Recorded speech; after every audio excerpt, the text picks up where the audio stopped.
Assalamualaikum warahmatullahi wabarakatuh. Bismillah, ya. Anak-anak, kita berjumpa lagi dengan Ibu Ros. Kalau beberapa waktu yang lalu itu kalian bertemu dengan Ibu Emil. Nah, pada saat ini Ibu bertemu dengan Ibu Ros. Pada hari ini kita akan mempelajari tentang isi dan bagian teks, teks kalimat, teks dalam sebuah paragraf. Nah, pada bagian materi ini, karena di dalam materi kelas 9 ini bahasa Indonesia itu Ibu padukan. Jadi tidak selamanya buku itu menggunakan buku yang ada yang yang diberikan oleh pihak sekolah. Jadi Ibu kalau kelas 9 ini meramu dari berbagai sumber pengetahuan atau buku yang lain yang berkaitan dengan materi yang akan kita ajari, yang kita ajarkan, ya.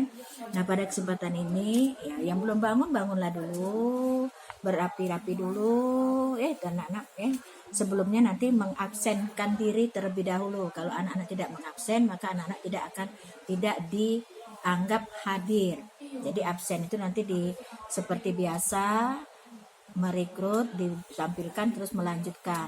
Nah, pada hari ini Ibu akan mengajarkan tentang teks, ya. Teks itu adalah kalimat-kalimat yang ada di dalam sebuah paragraf.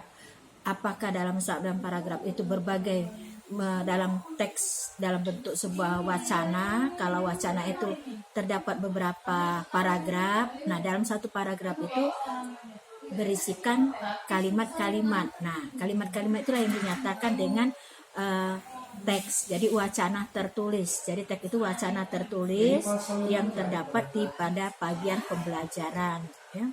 Nah, di dalam sebuah wacana itu ada beberapa paragraf. Kalau yang wacana itu lebih luas daripada paragraf. Jadi misalnya dalam wacana itu minimal terdiri dari 2 paragraf. Paragraf yang ke-1 bisa paragraf yang kedua. Nah, dalam setiap paragraf itu paragraf itu apa? Paragraf itu adalah seperangkat kalimat yang berkaitan satu sama lain. Jadi kalimat yang satu sama lain berisikan sebuah wacana, itu yang disebut dengan paragraf. Jadi membentuk satu kesatuan sehingga mengutarakan atau menimbulkan suatu gagasan. Nah, paragraf itu akan menjadi baku baik itu memiliki beberapa persyaratan. Pertama harus koheren, berhubungan. Nah, jadi paragraf itu harus pertama syaratnya harus koheren, berhubungan. Berhubungan itu maksudnya apa? Antara kalimat satu dengan kalimat yang berikutnya itu harus nyambung. Jadi bukan tidak nyambung. Misalkan kalau kita di dalam sebuah wacana itu bicara tentang memancing, maka dalam isi ceritanya itu harus memancing. Jadi kalimat yang pertama sampai kalimat yang berikutnya itu harus berisikan tentang memancing, misalnya itu, ya. Yang kedua kohesif itu atau padu. Jadi paragraf 1 dengan paragraf yang berikutnya harus padu, harus nyambung juga. Jadi jangan paragraf pertama itu berisi memancing, paragraf kedua berisi misalnya gotong royong. Nah, itu namanya tidak padu. Nah, itu yang disebut dalam sebuah paragraf itu satu dengan lain itu harus padu, sehingga akan nanti membentuklah sebuah wacana atau teks, ya. Selanjutnya memiliki satu gagasan pokok. Nah, jadi dalam setiap paragraf itu memiliki gagasan pokok. Apa itu gagasan pokok, ya? Gagasan pokok ini bisa juga disebut dengan ide pokok, disebut juga dengan gagasan utama, atau juga disebut dengan gagasan pokok. Jadi gagasan utama itu adalah gagasan yang berisikan pikiran utama yang terdapat dalam setiap paragraf. Itu yang disebut dengan gagasan utama. Jadi gagasan utama itu adalah berisikan pikiran utama yang akan kita sampaikan dalam setiap paragraf. Jadi dalam satu paragraf itu hanya terdapat satu pikiran utama, satu gagasan pokok, dan satu ide pokok. Itu sama, ide pokok, gagasan pokok, kemudian gagasan utama itu definisinya sama. Definisinya sama, yaitu adalah berisikan kalimat yang berisikan pikiran utama yang terdapat di dalam sebuah paragraf. Itulah yang disebut dengan gagasan pokok atau gagasan utama atau ide pokok, ya. Kemudian di dalam sebuah paragraf itu juga terdapatlah yang disebut dengan kalimat utama. Nah, kalimat utama itu berbeda dengan gagasan utama, gagasan pokok atau ide pokok tadi. Nah, kalau gagasan utama itu kalimat yang berisikan ide pokok tadi, itu yang disebut dengan kalimat utama. Kalimat utama ini disebut juga dengan pikiran utama. Jadi pikiran utama itu sama nama lainnya adalah kalimat utama. Nah, berisikan apa? Berisikan ide pokok tadi, kalimat yang berisikan ide pokok. Nah, bagaimana dalam satu paragraf itu kita menentukan kalimat utama tadi? Bagaimana kita menentukan gagasan utama? Nah, ada rumusnya juga. Jadi dalam matematika ada rumus, dalam bahasa Indonesia pun ada rumus. Nah, misalkan, apa rumusnya? Untuk menentukan gagasan utama atau untuk menentukan ide pokok atau menentukan gagasan pokok tadi, pertama kita baca dulu kalimat utamanya. Kita baca dalam paragraf itu kalimat pertamanya. Nah, kemudian baca kalimat pertama. Dan apakah kalimat pertama itu menentukan pikiran utama, bersifat umum atau bersifat khusus? Kalau dia bersifat umum, berarti gagasan utamanya letaknya di awal paragraf. Tapi kalau dia berisikan sifatnya khusus, maka kalimat utamanya letaknya di akhir paragraf. Nah, kalau anak-anak bingung, belum bisa menentukan yang mana umum, yang mana khusus, ada cara yang kedua. Cara yang kedua itu misalnya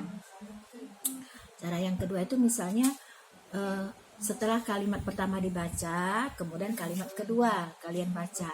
Nah, kalimat kedua itu memberikan penjelasan tidak pada kalimat pertama. Kalau dia memberikan penjelasan, maka kalimat pertama itulah yang merupakan gagasan pokoknya, atau yang disebut dengan ide pokok tadi, atau yang disebut dengan gagasan utama tadi. Nah, begitu cara menentukan kalimat utamanya. Barangkali anak-anak mungkin dalam ini masih agak bingung ya, karena kita tidak bertatap muka secara langsung. Kalau mungkin penjelasan Ibu Ros agak terlalu cepat. Nah, kalimat utama ini ya, jadi lalu bagaimana menentukan kalimat utama? Untuk menentukan kalimat utama dengan menentukan kalimat gagasan utama sama. Kalau kita mencari gagasan utama, kalimat utama, maka kita harus mencari dulu gagasan utamanya. Kalau gagasan utamanya sudah kita temukan atau ide pokoknya tadi sudah kita temukan, otomatis kita bisa menentukan letak dari kalimat utamanya tadi. Karena letak dari kalimat utama itu ada 3 berisikan. Kalimat utama itu ditemukan misalnya di awal paragraf, di tengah paragraf, atau di akhir paragraf, ya. Nah, di tengah, di awal, di akhir, atau di tengah dan di akhir paragraf. Jadi ada 3 letak dari kalimat utama itu.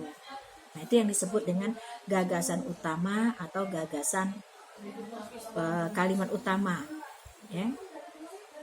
Jadi kalimat utama itu bisa kita temukan di setiap paragraf. Dalam satu paragraf itu terdapat 1 gagasan utama. Nah, nanti kalian akan diberikan teks teorinya. Jadi Ibu menjelaskan, nanti kita sharekan juga teorinya. Jadi kalian mencatat setelah Ibu ini kan tadi bersama tugas-tugasnya. Nah, itu yang perlu kalian pelajari, pahami dulu ya. Jadi dalam sebuah teks itu terdapat sebuah paragraf.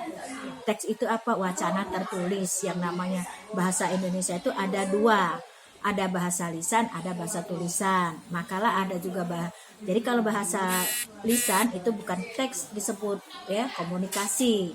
Nah, komunikasi itu menggunakan bahasa lisan. Sementara kalau teks itu menggunakan bahasa tulisan. Nah, kita bicara saat ini adalah bahasa tulisan.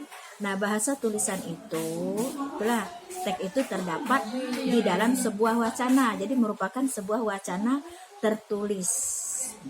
Nah, di dalam sebuah wacana itu terdapat sebuah paragraf. Terdapat sebuah paragraf. Nah, ya, paragraf itu tadi sudah Ibu sampaikan. adalah seperangkat kalimat-kalimat yang membentuk sebuah informasi, sehingga yang terdiri dari beberapa paragraf, yang terdiri dari satu kesatuan untuk mengutarakan informasi yang terdapat di dalam gagasan utama tadi. Nah, nanti Ibu penjelasan Ibu sampaikan di sini dulu ya. Kemudian nanti kalian mencatat di buku catatan, kemudian nanti kita langsung praktek latihan ya. Jadi dalam menentukan sebuah gagasan itu tidak bisa hanya dalam bentuk teori, tetapi harus dicari betul berdasarkan wacana yang akan kita tentukan. Dalam paragraf itu tentukan gagasan utamanya mana dan kalimat utamanya itu mana.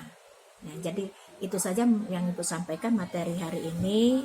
Nanti Ibu Emil yang akan melanjutkan penjelasan ini dan men-sharekan teori-teorinya. Jadi Ibu beri waktu terlebih dahulu. Kemudian nanti kita tentukan gagasan utama. Jadi ada dua soal yang akan Ibu berikan pada kalian untuk menentukan gagasan utama dan kalimat utama yang terdapat dalam sebuah paragraf. Untuk berkomunikasi secara langsung, barangkali untuk tanya jawab, nanti Ibu bisa melihat di sini kalian sudah mengerti belumnya. Nanti kita berkomunikasi melalui WA saja, jadi melalui WA. Kemudian dari hasil jawaban kalian itu bisa dilihat, kalau kalian sudah mengerti jawabannya banyak benar, tapi kalau misalnya banyak yang salah berarti kalian belum mengerti ya itu.